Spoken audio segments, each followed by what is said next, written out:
So, today on Gear and Review, we're doing another roundtable discussion. And I reluctantly bring this one up because I know this is going to take a lot of editing and a lot of battery power. But we're going to discuss who we feel is the most influential guitarist. And this isn't confined to any specific genre. This is just in music in general. So it could be a country guitarist, blues guitarist, rock guitarist, metal guy, but someone we feel whose prowess or influence on the instrument has shaped the industry, shaped the culture, shaped, just the way we approach guitar. I am not going to open this kettle of worms, so one of you guys can go first. All right, so when you talk about influential, we can go a couple of different routes with this, and I could say somebody like Robert Johnson, who, if you hear a contemporary band like the Black Keys or White Stripes, not the White Stripes are together anymore, but within the last 15 years or so, you'll still hear influence of what he did. So it's very much a legacy. But I think, for purposes of the fact that we can see the immediacy of this particular player's influence just explode within a certain period of time, in certain time and place, I'm going to go with Eddie Van Halen because... Shocker. Yeah. and it's not just... And we can... we've been down the road, and I don't care necessarily to avoid going down that road again, if you so choose, of the fact that a lot of what Eddie did had been done before. And, I certainly will concede that, but there are things that he also brought to the table apart from his technique, which was certainly variations on things that had been done before. Like we can establish that somebody like Steve Hackett from Genesis or Billy from ZZ Top had done tapping before, and probably people before them too. But he, in the way that he set up his rig using a variac to manipulate the gain stages and basically get the effect of a raging high-powered amp for a smaller space, using early adaptations of stable tuning and trim systems, some of which he helped design. So I'm certainly open up to that discussion. And I'd like to hear what your choices are as well. He was definitely an innovator. I'll never take that. Oh, everyone knows that I am not the biggest, proponent of Eddie Van Halen's playing. But there are things that Eddie Van Halen did that you could never take away from him. He definitely influenced entire era of guitar players. Yeah, that can never be taken away. We can argue all day whether or not he did it first or this, that, and the other, but the truth is he did influence a whole decade plus more of guitar players that came after him, and you can't take that away from him. He was key to a lot of technological advances in the way guitars were manufactured, and you can't take that away from him. And even like you said with the variac, manipulating the way that you were running your amplifiers, you can't take that away from him. And I think that's one of the reasons why. And the lying of how he was running his rig. people were blowing up their amplifiers while Eddie's playing his stock amp. There's that.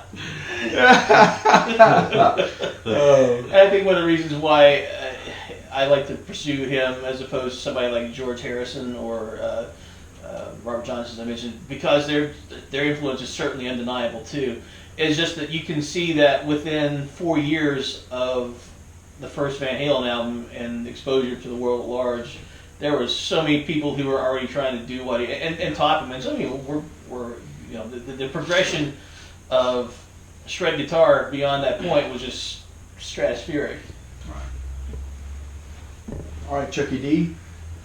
All right, so I'm gonna pick. Well, I'm gonna say this. I'm gonna say, like we sort of did at the end of the other one. Without Jimi Hendrix, nobody we can name would be possible because Jimmy was the first consummate rock star guitarist. Jimmy played sloppy. He was on drugs and alcohol. You know, you can't say he was the greatest freaking shredder, the greatest guitarist, whatever. But he was the persona. He had his shtick. He had the total package. But I'm gonna say Yngwie J. Malmsteen. I told you. Because I read them like books, ladies and gentlemen, like books. Because not that there's tons of players that are technically better than Yngwie, you know, technique wise, whatever. Like my favorite guitarist of all time, Sean Lane. You can name 1,000 guys, but Yngwie, just like Eddie did, unleashed a legion of shred neoclassical influenced guitarists that the world has never seen. You can't listen to hardly any metal from Europe, Japan, U.S., anywhere where the guys are good lead players. They put their time in to work their craft. That you can't tell they've been influenced by Yngwie Malmsteen. As soon as you hear a sweep arpeggio, they're influenced by Yngwie Malmsteen. You know they've listened to him. As soon as you hear scale runs going up and down the neck, you know they've listened to Yngwie.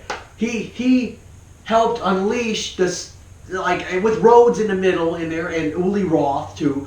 But like Eddie, I would probably give a little bit more to Uli Roth Yeah. and Blackmore than, but I mean, yeah. But Eddie and Yngwie.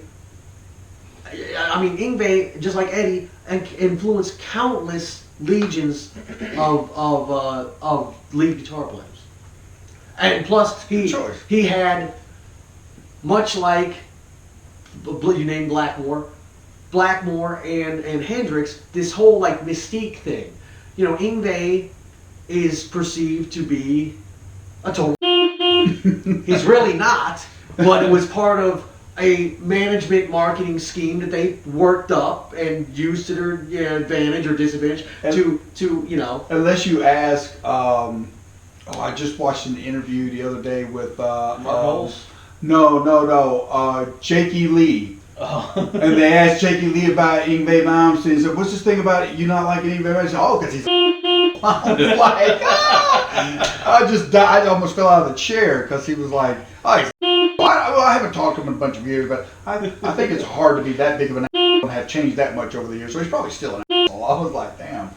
But you know, he's got the mystique about him. He copped some of this from Blackmore. He's playing a Strat, scalloped neck, dressing in black, the man in black, and he was wearing it a long time. He did the white boots, you know, and so, you know, there's that whole mystique about him. He's from Sweden, you know.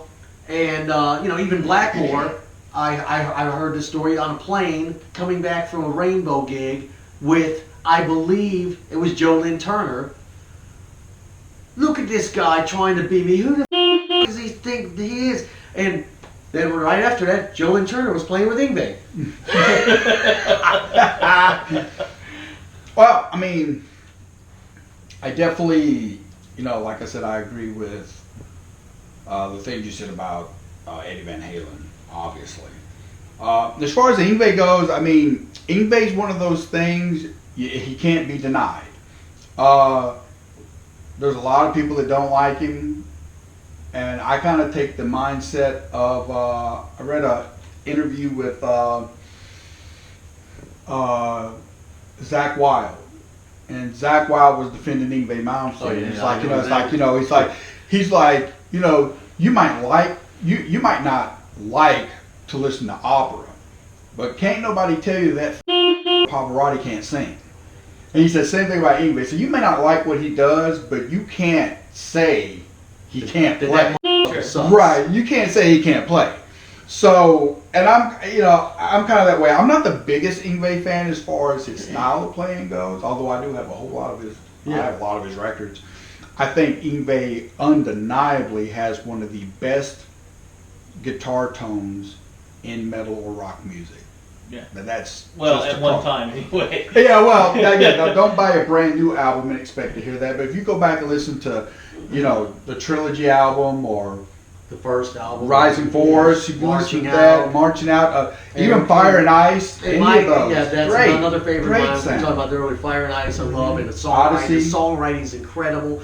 And you know, I hate to choose one because I like all the ones I just named. I love, but probably my favorite guitar tone he had was that Alcatraz studio album. That's a good It album. was just That's a good album. just incredible. I mean, I even like this tone in Steeler. Yeah. I mean, I liked it too. But He was using basically guitars and amps that were bought for him by the band or the label too. When it came to the point where he started choosing his own, his sound changed dramatically. Yeah. I guess for myself, I was really torn between two guys, and I guess if I broke it down to, because I think if I chose one guy, it would be not for how influential he is, but how much I like him. But my other choice, actually, I feel is a more influential artist as far as changing how things were done. So I'm going to have to go with Steve Vai, which is probably not a shocker to anyone in the room. Not at all. But I feel like anyone who likes instrumental albums, anyone who likes guitar instrumental albums, you got to thank Steve. Passion and Warfare was the album that made it monetarily lucrative for record companies to do it. Yeah, and I mean, it was groundbreaking, and at the time, it came out in a time when there wasn't a lot of that. Yeah. And well, I think of we know even big artists who have huge fan bases who've gone and done instrumental albums. They don't sell nearly as well as what they would do with their main act. Mm-hmm. And I try to think of another album that's completely instrumental that has a RIA certification of gold, and I can't come up with one. Right. Yeah. At least not in the rock. Or in the rock genre. Yeah.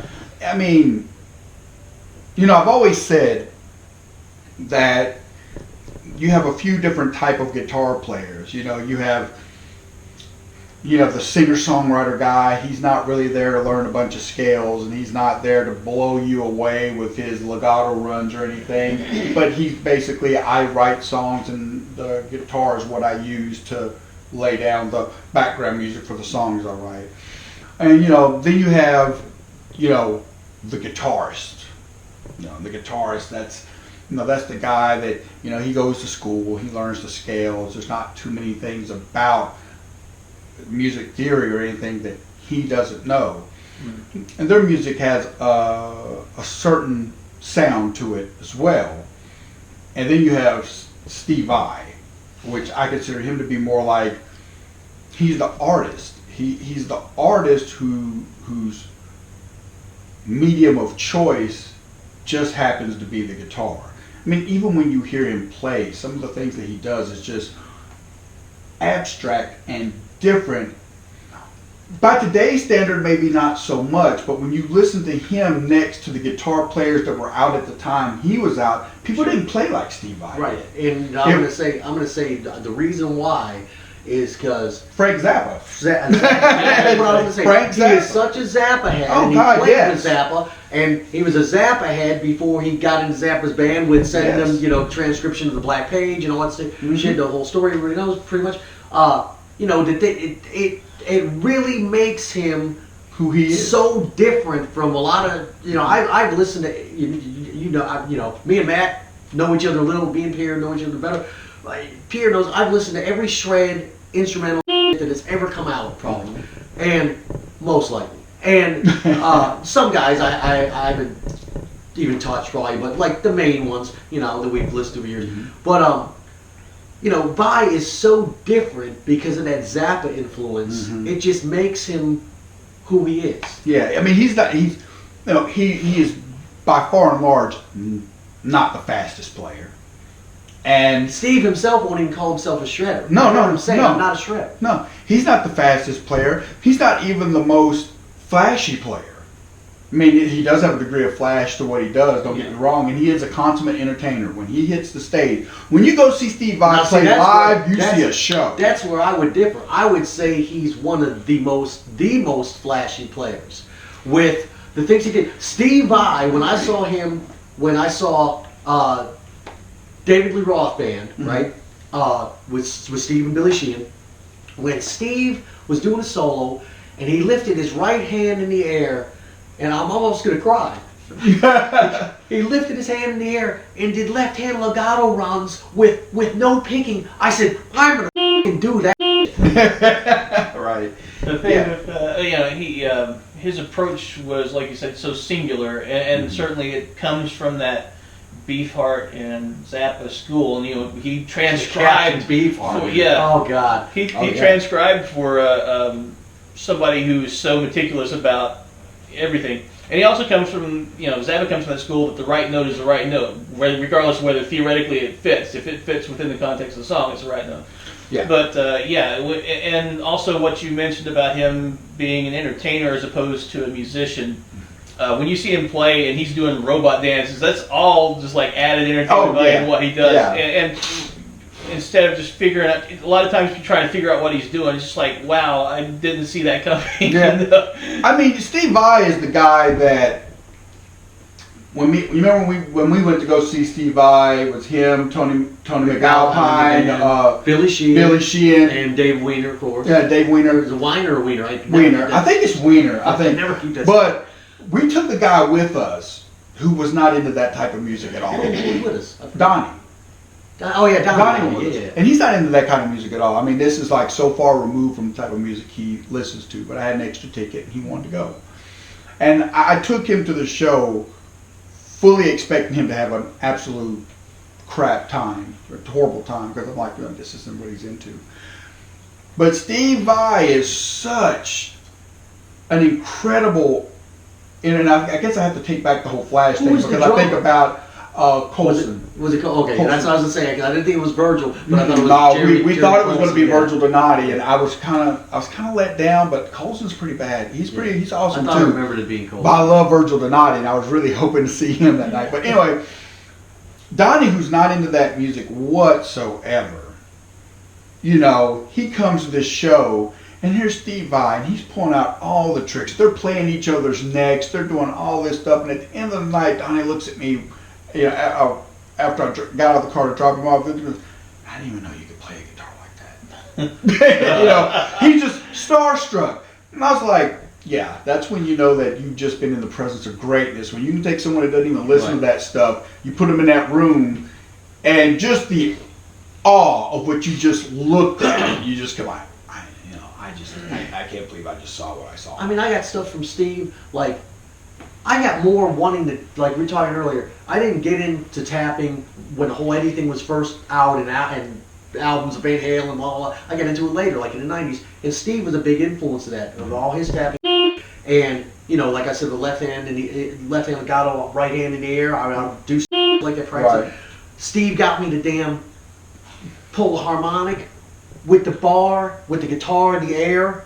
I mean, he's incredible. Oh yeah.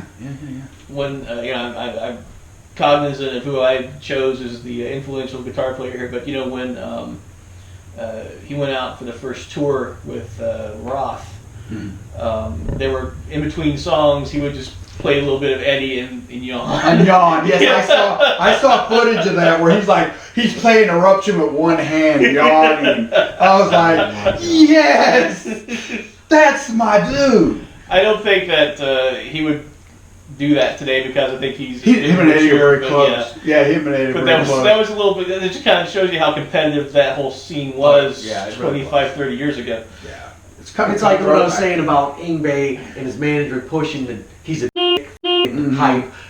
It's that type of just to get a rise, to make some comedic effort during their performance. And it's like the damn thing with George Lynch and Don Dokken. That was sort of real, but it was fueled by behind the scenes. I have to say that's a close runner-up, though, now that we brought his name into the mix. George Lynch. True. Yeah. That's a pretty that's a monster And of the influence guys, right there and of too. the guys that came up in that era, he's very different. He was the top. Of the guys that came up at that time, I was reading an article where the three guys at the time were George Lynch, Eddie Van Halen, and Randy Rhoads. And they were all together in that California club scene. They were all together in the California club scene together. I heard George say it just a few weeks ago on Eddie Trunk's satellite show on Hair Nation. Him and God, who was with him? What drummer he's playing with? I'll think of it in a second. But anyway, so George said this about himself. It's the same thing that my teacher at music school, Dave Santoro, wanted me to. He had a student. I was eating. Dave knows I love my food. Afterwards, he said, "Oh, now I know the one thing that'll get you to stop eating. Damn guitar."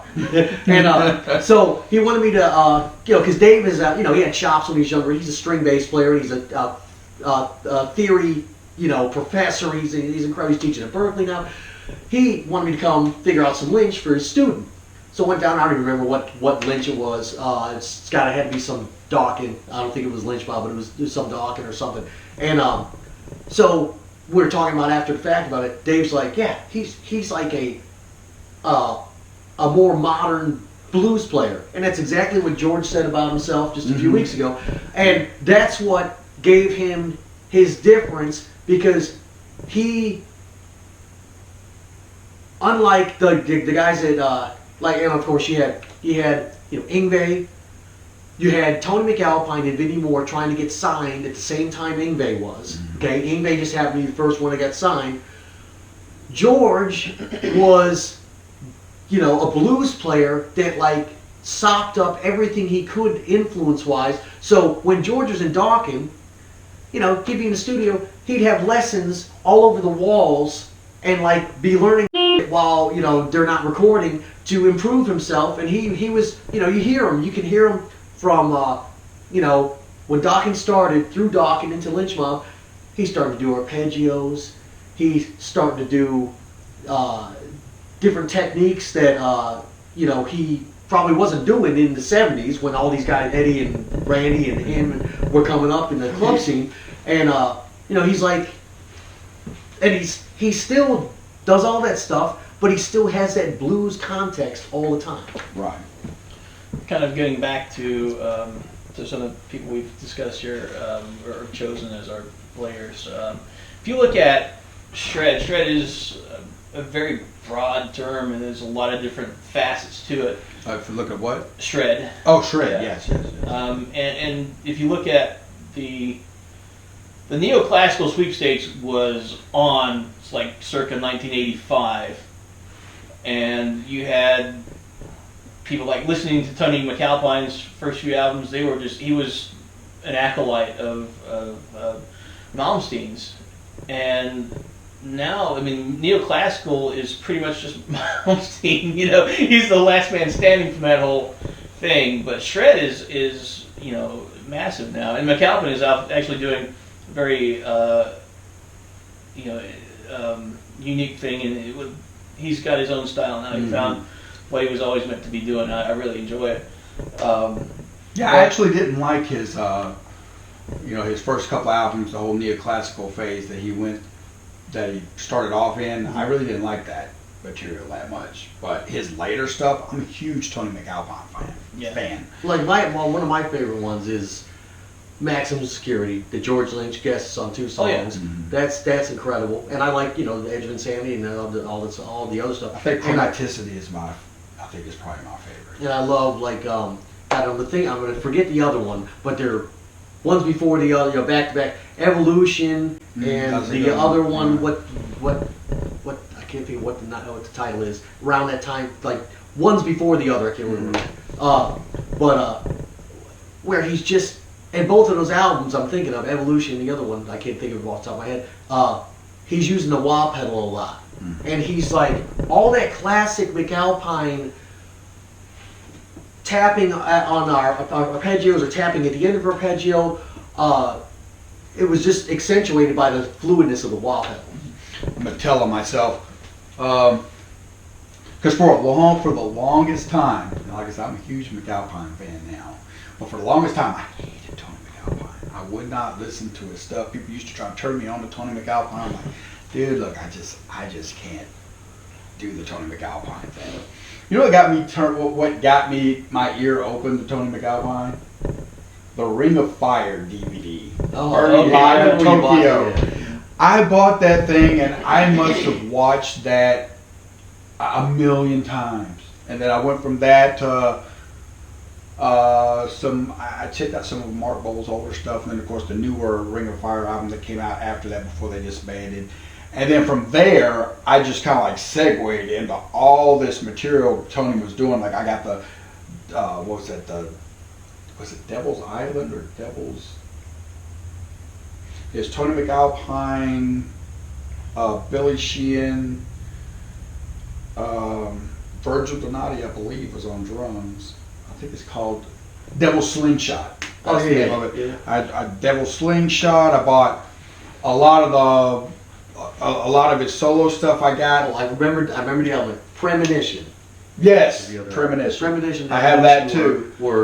One was before I can remember the order of when the releases, but I have and I bought and the Cab stuff that he did with Buddy Brunel. I bought that stuff too, and I just liked Tony when Tony was doing his like kind of fusiony type stuff that he was doing with the 7-string, and I just liked all that. And Planet X, Planet X, and I was like, it just released this. That just opened this. I mean, the Ring of Fire thing just opened this floodgate of material that I got exposed to. That I was like, yes, please give me more of that.